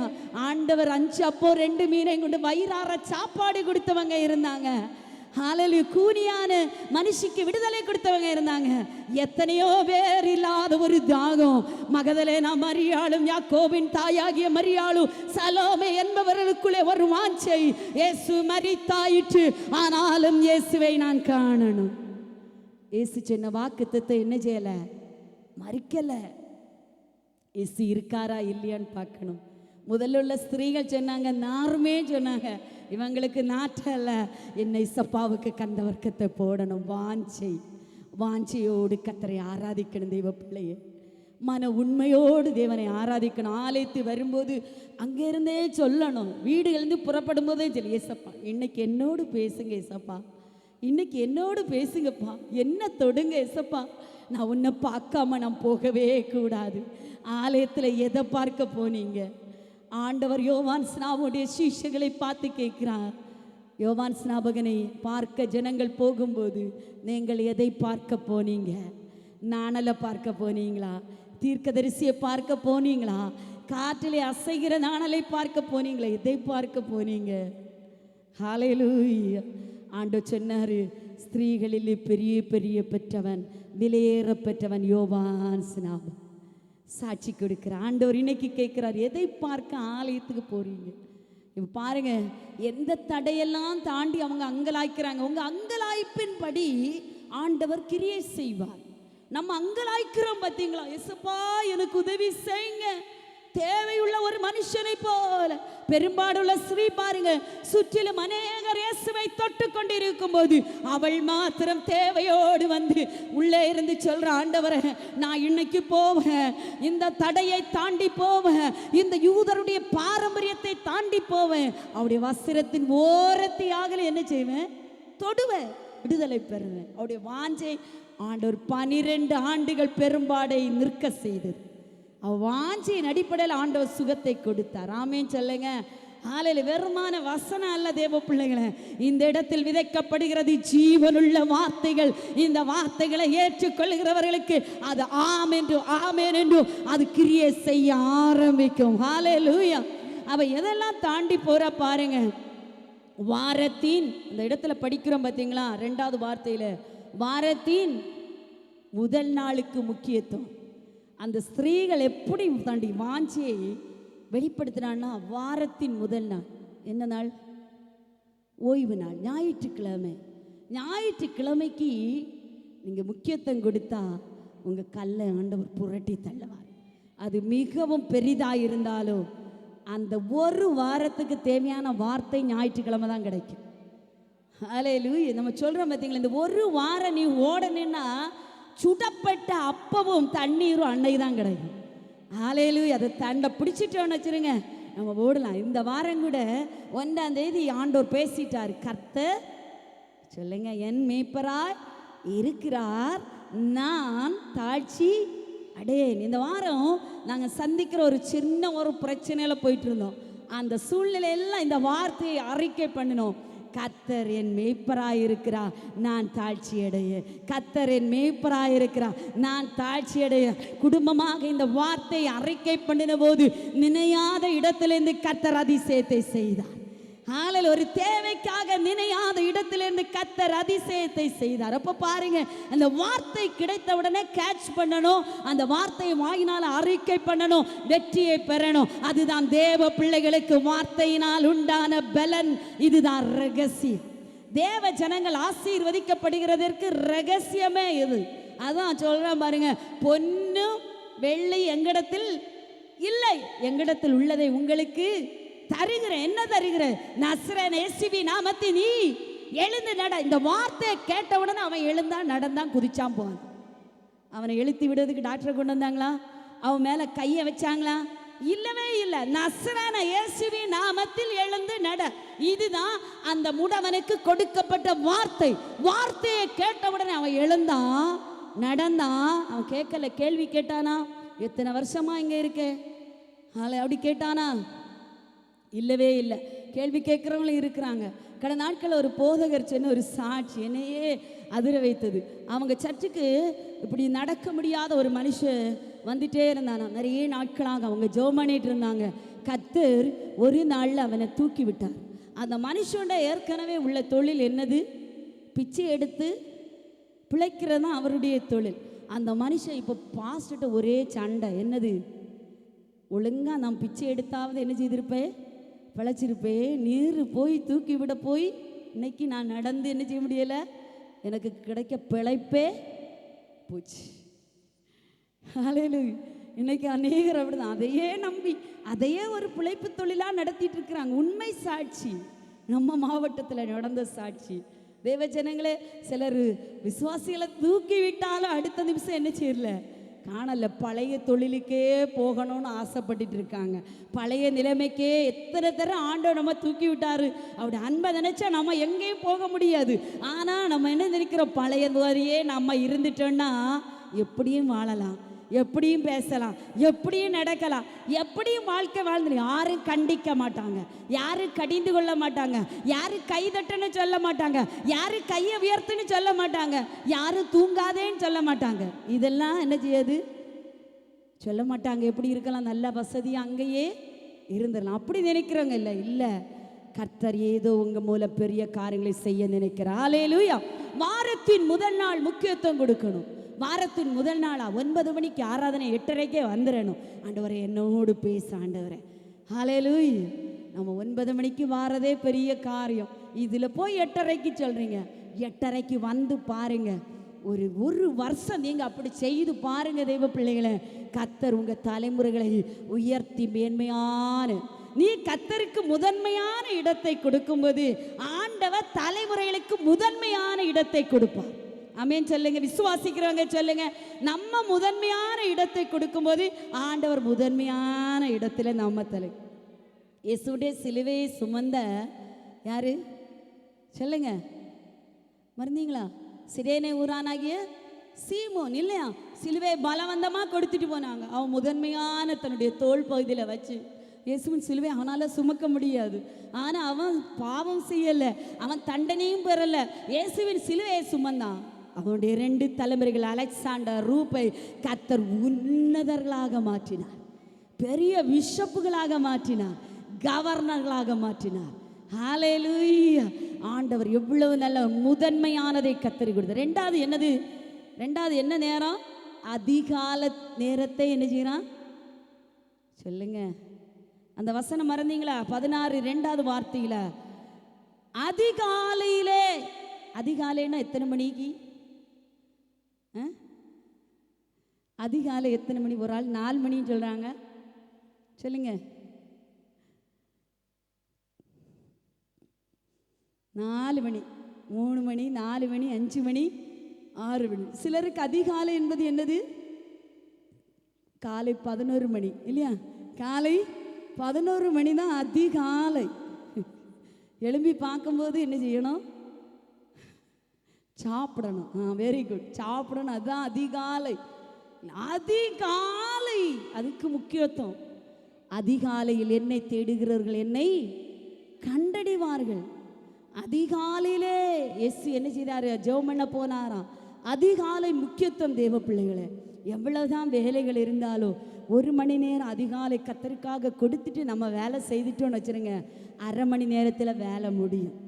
ஹல்லேலூயா. இல்லைன்னா குற்றியிலே கட்டப்பட்ட கழுதையை போல அங்கே கறங்கி கறங்கி கறங்கி கறங்கி வேலை செய்வோம். வேலையும் முடியாது, சண்டையும் ஓயாது. 1 மணி நேரம் கர்த்தருக்காக நம்ம கொடுத்துட்டு வந்து பாருங்க, அரை மணி நேரத்தில் கர்த்தர் லகுவாக அதை மாற்றி நல்ல ஞானத்தை ஆண்டவர் தருவான்.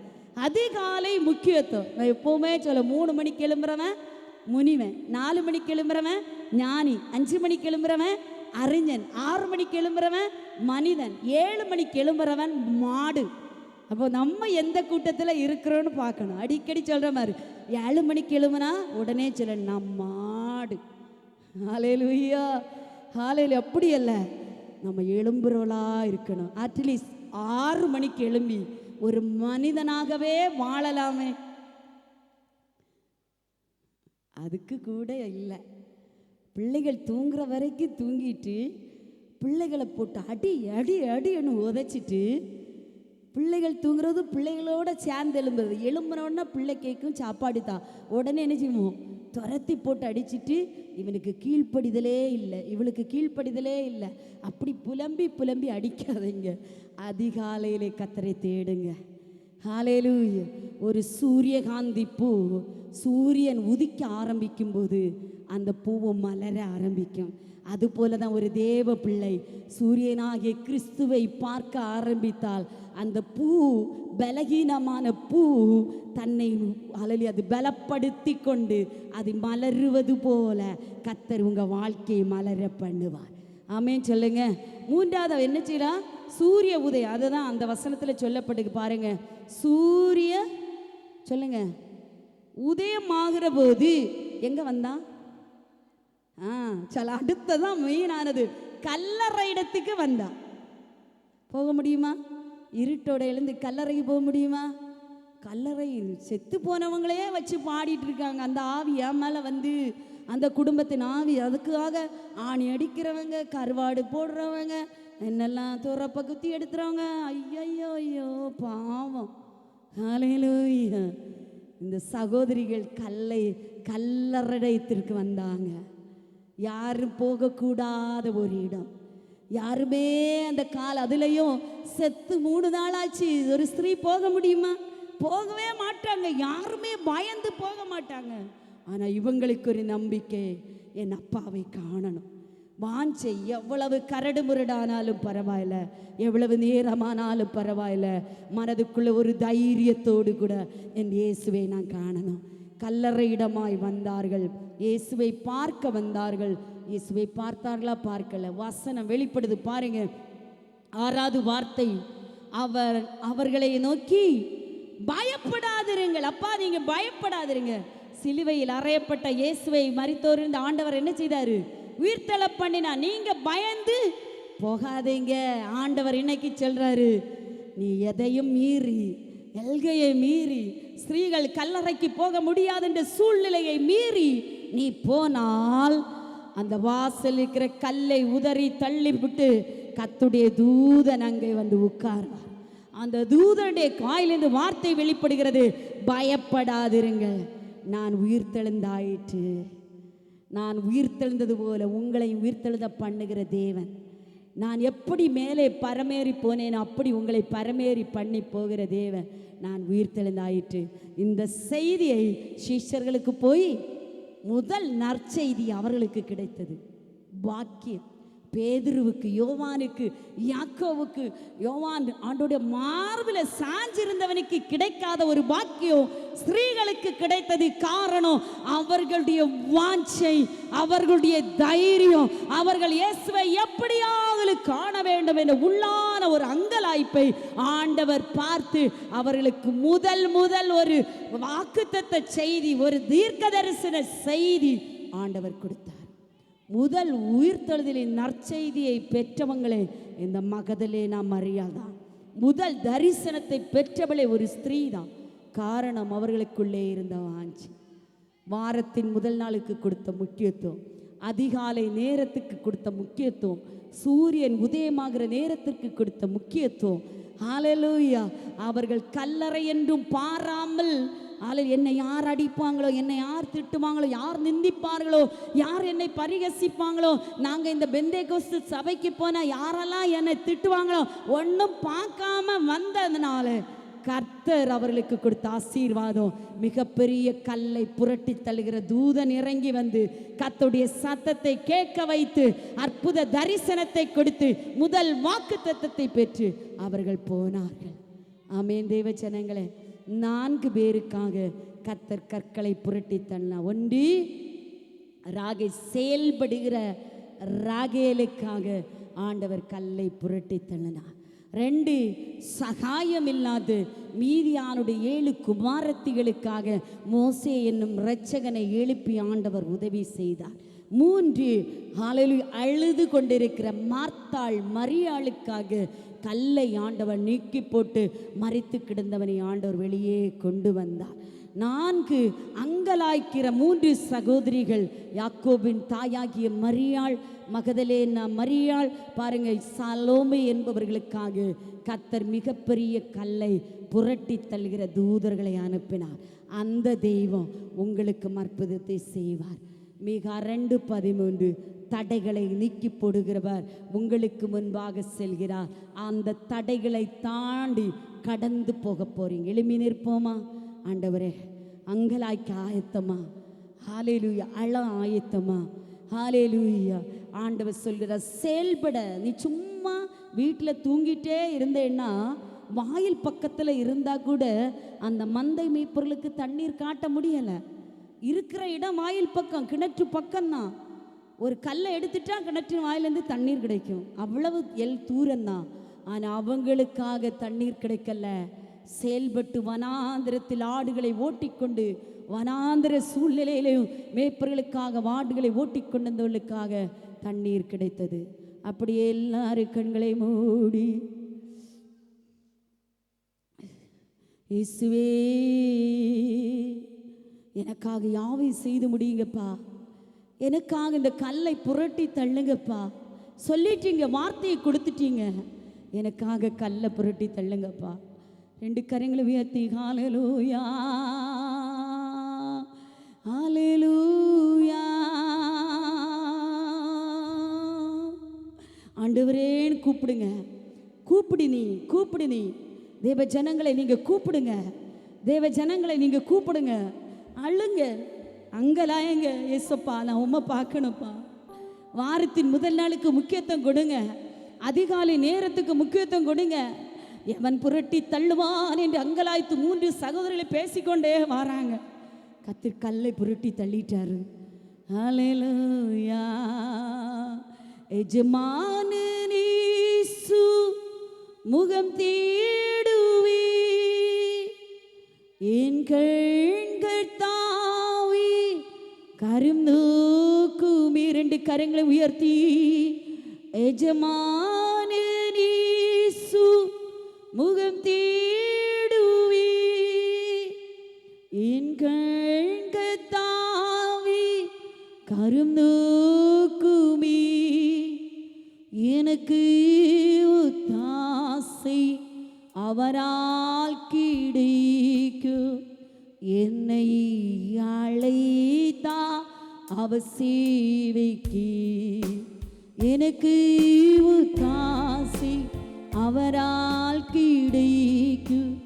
என்னை அழைத்தா அவர் சேவைக்கு.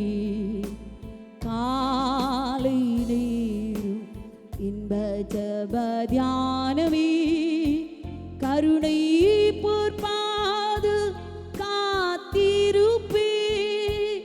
அதிகாலை நேரம் அறிவை உணர்த்தி அன்போடு இயேசு தினம் பேசுவா.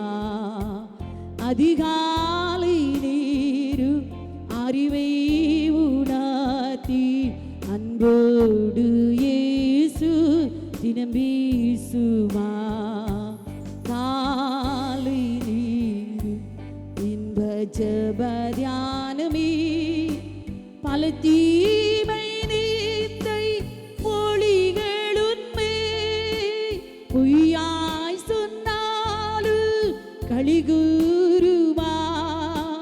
பல தீமை நீத்தை மொழிகளுண்மை பொய்யாய் சொன்னாலும் களிகூருவா. இதுவே உன் பாக்கியம் என இயேசு சொன்னா. இந்த மெய் வார்த்தை நிறைவேறுதே. இதுவே உன் பாக்கியம் என இயேசு சொன்னா. இந்த மெய் வார்த்தை நிறைவேறுதே. காலை இன்ப ஜெப தியானமே, கருணை பொற்பாது காத்திருப்பே. அதிகாலை நீரு அறிவை உணர்த்தி அன்போடு இயேசு. சேர்ந்து சொல்லுவோம். நீரு அறிவை உணர்த்தி அன்போடு இயேசு தினம் பேசுவா. அதிகாலை நீரு அறிவை உணர்த்தி அன்போடு இயேசு தினம் பேசுவா. அதிகாலை நீரு அறிவை உணர்த்தி அன்போடு இயேசு தினம் பேசுவா. அதிகாலை நீர் அறிவை உணர்த்தி அன்போடு இயேசு தினம் சேர்ந்து சொல்லுவோப்பா. அதிகாலை நேரம் என்னை உயர்த்தி எழுப்புங்கப்பா. சேவல் கூவும் நேரத்தில் நாம் எழும்ப ஆயத்தமா தெய்வ பிள்ளைகளை. சூரியன் உதயமாகிற நேரத்தில் எழும்ப ஆயத்தமா.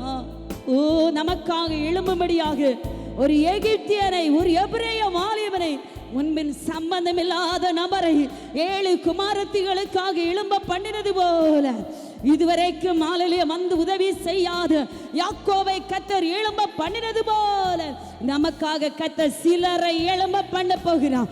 கரங்களை தட்டி சுதந்தரித்துக் கொள்ளுங்க.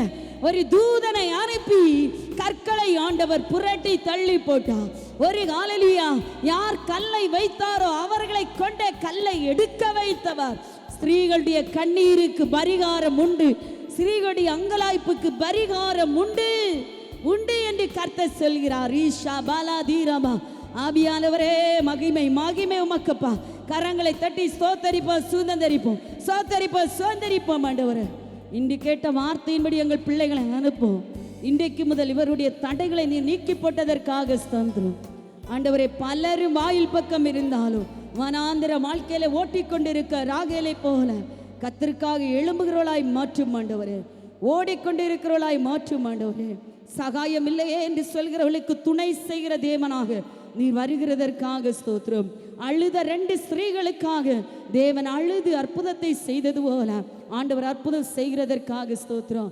அங்கலாய்த்த 3 சகோதரிகளுக்காக தேவன் தூதனை அனுப்பி எவன் இந்த கல்லை புரட்டி தள்ளுவான் என்று கேள்விக்கு பின்னாலாக ஆண்டவரே அவர்கள் ஏறிட்டு பார்த்தபோது அற்புதம் நடந்தது. ஆண்டவரே, அற்புதம் நடந்தது. அதுபோல கர்த்தர் அனுப்புகிறதற்காக ஸ்தோத்திரம். உமது பிள்ளைகளை சமாதானத்தோடு அனுப்பும். இந்த வார்த்தைகளை நேரிலும் கேட்கிற ஒவ்வொரு பிள்ளைகளுடைய வாழ்க்கையும் ஒரு மாற்றத்தை கொண்டு வரட்டும், ஒரு மறுமலர்ச்சியை கொண்டு வரட்டும்.